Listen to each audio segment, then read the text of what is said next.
Joining me now, Carl Higbie. Love having Carl Higbie on. Carl, great to have you, man. Hey, thanks for having me back on. So, Carl, let me tell you, before we get into your podcast and all that, I want to get right to the security clearance revocation that Trump laid out on John Brennan and now threatening many others. And really, Carl, the issue to me is not John Brennan or James Comey or James Clapper. The issue, and you served as a Navy SEAL, why do people, when they come out of the government and they're no longer serving the government and they're on a need-to-know basis, why do they need a security clearance? Like, what is the purpose of this? Well, I can tell you the interesting part is, when I was in the military, I had TSSCI, which is a top secret, secure, compartmentalized information. And when I left, not even the military, when I left the operational command to go to a training command, because that's how you rotate in the SEALs, you do a couple years, give you some downtime. You lose your TSSCI and you go down to a secret clearance. And then when you get out, they just let it lapse because it's more effort and time and money and resources to revoke it. So that's it. The other thing is it's a legacy thing. Sometimes they call these people back, but let's be honest. President Trump's not calling John Brennan back. He's not calling Susan Rice back. I mean, these people, and if they do, here's what people don't understand. They can be read in just for a single issue or conversation. It's not like they're completely blocked out of the building and removing their clearance keeps them from ever weighing in on anything ever again. He just finds that when people are getting inside information and then profiting off it as a commentator, that it should be removed, and it absolutely should. It just doesn't make any sense to people. And, look, Carl, a lot of us that are in Washington know how the system, the pig trough, works. And so a lot of these guys, they get the security clearance, and that helps them get consulting gigs on K Street, Wall Street, Goldman Sachs, other defense contractors where, they have that security clearance so they can maybe leverage some information. It provides them with cred. And so they get these consulting gigs and, they're 10, 20, 30, 40, 50,000 a month for, a couple hours of work. Meantime, everybody else is punching a clock. And so you look at this and then you say, okay, this is the elites protecting the elites, the swamp protecting the swamp, and everybody else in the intel community going nuts, right? Because, if they take everybody's, they all have to get real jobs, Carl. Yeah, well, John, over 5 million people in America have security clearance. At that point, it's like, why bother? I think you're right. The irony, too, here is, recently Admiral McCraven, and I don't like to, air dirty laundry of the SEAL community out in public, but this is something that really needs to be talked about. Admiral McCraven sided with John Brennan. Now, keep in mind, Admiral McCraven was the admiral of SOCOM. He was the commander of SOCOM, Special Operations Command, when I was leaving the SEAL teams, when I had written my first book. And he said to me that SEALs don't get political, Carl. Now he goes and does this. And I think that, I don't know if this has future aspirations of running for office or what the plan is, but, I held him in pretty high regards as an admiral. And then even after he told me that, even after we disagreed on my book, and then he went on to try to take away my honorable discharge because I wrote a book smashing Obama. Right. He lost in court, but at the same time, this is something that needs to be looked at. This is government hypocrisy at its highest point. When his guy was in power, Carl, you can't speak out. We can't use, and he got mad at a lot of SEALs, not just me. Anybody who came out and wrote a book or anybody who came out and went on TV or public, he said, you can't speak out on political issues and stand behind your SEAL bases. Now he's going out there as, quote, the architect of the Osama bin Laden raid, when in fact he wasn't really there. He watched it from a bunker. And that is something that is hard for me to stomach because I held this guy in pretty high regards, and this really kind of rubbed me the wrong way. Well, look, politics is now seeping into everything. And if you want exposure and you want to get on CNN, 100 times in 2 weeks, all you have to do is come out of the woodwork, bash Trump. Yeah, exactly. Just bash Trump. And then you're going to get on CNN and MSNBC. They're going to make you a star, right? Well, come on. That's a relative term, John. They're the Food Network outdid their ratings. The Food Network. Well, the Food Network is pretty good. We're with Carl Higbie, and he's got a new podcast out every day, Liberty and Cocktails. All you got to do is go to libertyandcocktails.podbean.com. Liberty and Cocktails, spell out the word, Liberty and and Cocktails is his podcast on podbean.com. So, Carl, let's go a little deeper here. The president says he's going to revoke the security clearances of a host of other people, James Comey, Jim Clapper, etc. Do you think this is a good move for him politically, or do you think he made his statement, it's time to move on? Well, why was Jim Comey was fired? Why they didn't take his security clearance on his way out the door, I don't know. And now the fact that Trump this is typical D.C., is Trump has to come in and clean up for what a lot of the mid-level bureaucrats that America has such disdain for in the first place should have done day one. This is why we elected this man, is because he catches the minute details, he catches the things, and he catches process that should have been done anyway, like taking a security clearance from a guy you fired. I mean, no-brainer to me. Well, that's why he's hated by so many people in the swamp, Carl Higbie, and around Washington, is because he's peeling the onion back. You know, there's another untold story that's coming out, and that is going to be when the president gets the pro forma from the United States Postal Service on how they came up with the pricing for Amazon delivery packages. And I tell you what, I have talked to people that are telling me that senior officials in the post office are frightened to death over this because they didn't do a good job. And the president's suspicion is that the post office drives negative income on every package delivered. So you can't even make it up in volume because the way it's structured, they're not making a profit on it. And so every package that goes out, the taxpayers are partially subsidizing it for a little bit. When this thing comes out, if it shows that the post office drives negative income per package, all hell is going to break loose in Washington, because then everything becomes under question, right? Right. Well, actually, I wrote an op-ed on government agencies a long time ago, and the post office was one of my main focuses. And the biggest problem with the post office is, look, the post office has done an amazing job, and the Postal Service has done an amazing job at getting mail to every single house in America. However, by their own internal regulations and laws, they have to have a post office in every single zip code. I don't care if you have 2 people in that zip code. If you have 2 people 90 miles apart, they have a post office. So it's time to get smart with the advent of technology, emails, and even drones. I mean, Amazon's toying with the delivery drones. Mm-hmm.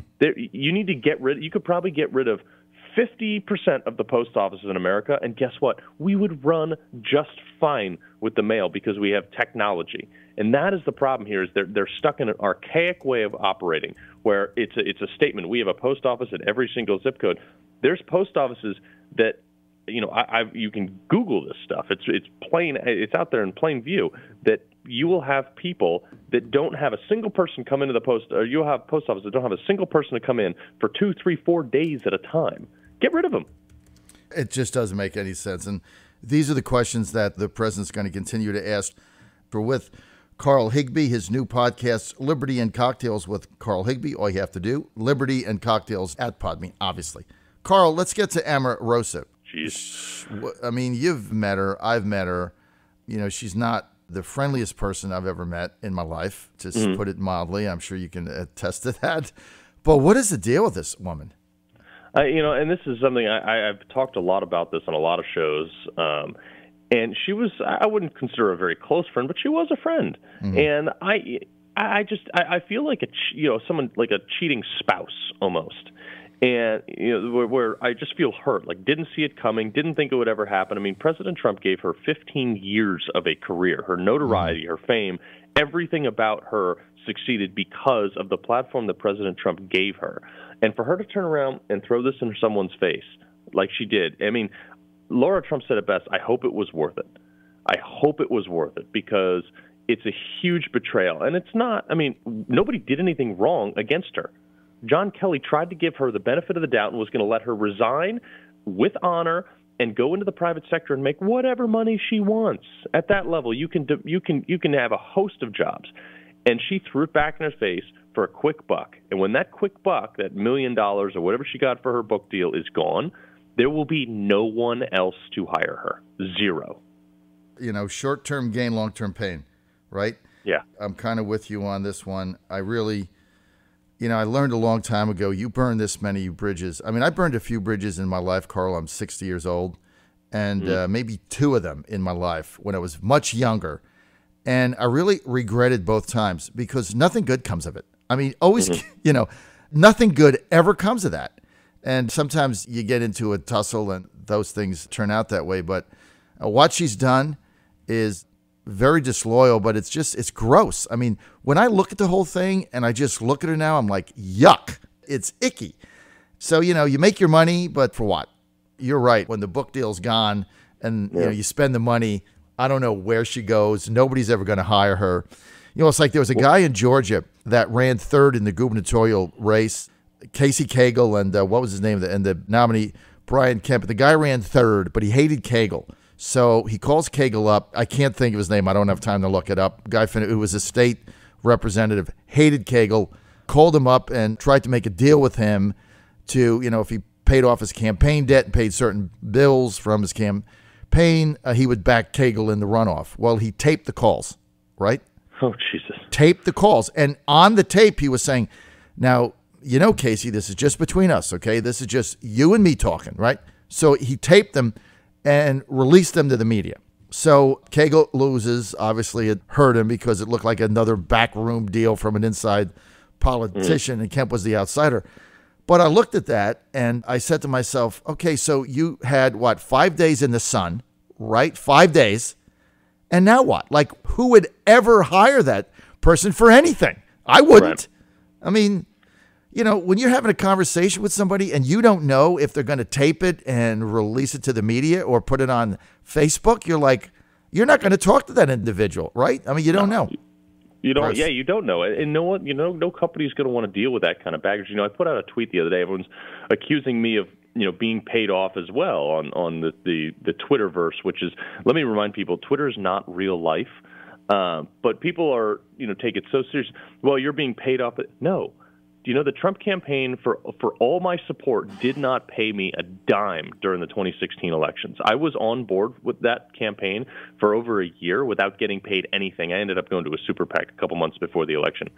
But I did not take a dime from that campaign. And the reason I supported him and still support him is because I believe in him. I don't care about what the media says. I don't care about Access Hollywood. I don't care if he, doesn't speak fluently in political jargon. I just don't care. I care what he's doing for our country. And that's what people don't understand. Anytime someone has extreme loyalty to this president, it's instantly because you've been paid off or because there's a backroom deal. No. It's because we believe in him. And the more you kick us, the more you kick us diehard Trump supporters, the harder we're going to fight. You may knock us down, but guys like me are going to get back up, and there's a million other people like me out there. And we're going to fight so hard for this president, and that's why we're going to keep the House in 2018, and that's why 2020 is going to be a 45-state win for Trump. I agree with you, Carl. I think we're going to keep the House. I know that the president's going to campaign like crazy. Steve Bannon has said that several times. I know he's going to go out there the next several months. I've seen the outline of his schedule. It's intense. And I've been on the campaign trail the past 2 weeks with the Vice President, Mike Pence, at the tax cut rallies. I've never seen the Vice President more energized than I have in the past 2 weeks. He's fired up. And so I think you're right. And come 2020, where Trump is going to win again, Carl, only bigger. And I could see him winning 40. Look, I think he's going to win every state he won in 2016. I think he's going to add New Hampshire. I think he's going to add Minnesota. So you add those 2 states, and it is an electoral landslide. I mean, basically, whoever the Democrat nominee is, they're going to win the usual suspect states, but they're not going to make inroads into any of the working class states out there. And, there was a poll that came out the other day that showed African-American support for the president at 29%. Now, the Democrats have gone crazy, disputed that. Maybe it's not 29, but it's not 5. I'll tell you that. Yeah. Well, and I even saw 33%. But the thing is, here's what the Democratic Party cannot stand is a central unity around ideology rather than divided us up into multiculturalism and skin tone and religious belief. Most Americans just don't care what religion you practice or what color your skin is. I mean, I certainly don't. I care about the best person for the job. And that's what people, the Democratic Party does not understand. And what they keep doing, they keep shoving this, this mandatory diversity down everyone's throat, and everyone's like, look, we don't care. Stop pushing it on us. That's the average American. They're too busy putting food on the table to care, what the Democratic Party is trying to divide us up into, and that's what they don't get. That's what they don't get, absolutely. You're on the John Fredericks Radio Network. We are out of time. I want to thank Carl Higbie for being with us. Always good to have you on, Carl. Thank you for your service to the nation. Carl's got a new podcast. It's really cool. It's really neat. Check it out. Liberty and Cocktails. Liberty and Cocktails. All you have to do is go to libertyandcocktails.podbean.com and you're good to go. Liberty and Cocktails podcast.podbean. Carl, thanks for being with us, man. Thank you, John. Always appreciate it. Carl Higbie,